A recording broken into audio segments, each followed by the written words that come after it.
Sous le leadership de son Excellence Guy Luando Mboyo, ministre d'État, ministre de l'Aménagement du Territoire, se sont tenues 2 journées de discussion, le 1er et le 3 juin 2021, sur l'harmonisation de propositions d'articles du projet de loi relative à l'aménagement du territoire en examen au Parlement.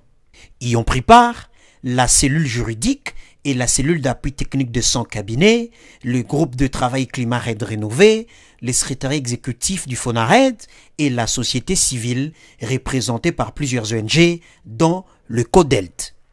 Conclusion satisfaisante, tous les acteurs se sont engagés à regarder désormais dans la même direction pour arriver à doter au pays de cet important instrument qu'est la loi relative à l'aménagement du territoire. Pendant ces 2 jours, nous avons commencé, c'est son Excellence qui a ouvert la réunion en nous demandant de tous faire preuve d'esprit d'ouverture et de coopération.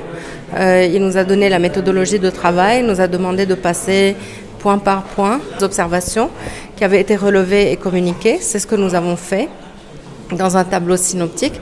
Nous avons passé ce tableau synoptique en vue et puis ensuite nous avons passé le texte de la loi article par article dans ses préambules et toutes ses parties. Et aujourd'hui, nous avons conclu, il est 20h15 je crois, nous avons conclu avec un PV qui consacre ce consensus auquel sont arrivées toutes les parties prenantes, notamment la société civile et les équipes du ministère de l'Aménagement du Territoire. Et son Excellence nous a annoncé que la loi sera examinée au Parlement ce mardi. Donc c'est vraiment une échéance très importante et une étape très fondamentale que nous venons de dépasser. L'apport significatif de la société civile permettra un atterrissage en douceur de ces processus d'adoption de la loi qui emprunte son dernier couloir au Parlement avant sa promulgation par le chef de l'État.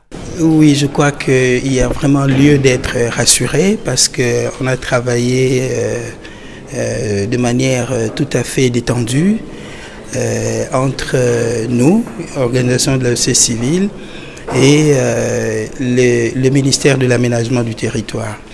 Il y avait des divergences qui ont été observées dans le processus de l'aménagement du territoire, la réforme en particulier, et les 2 jours nous ont permis justement d'harmoniser. Nous avions un certain nombre de demandes à l'adresse de la réforme.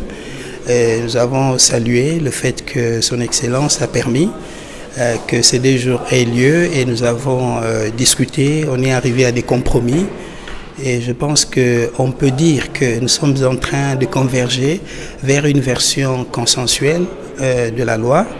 Nous espérons garder le même esprit pour qu'au niveau de l'hémicycle, nous puissions faire valoir les éléments du consensus que nous venons d'avoir afin que demain, si la loi est votée, qu'elle soit véritablement consensuelle et qu'elle reflète comment je peux dire, quelle est l'adhésion de toute la nation congolaise.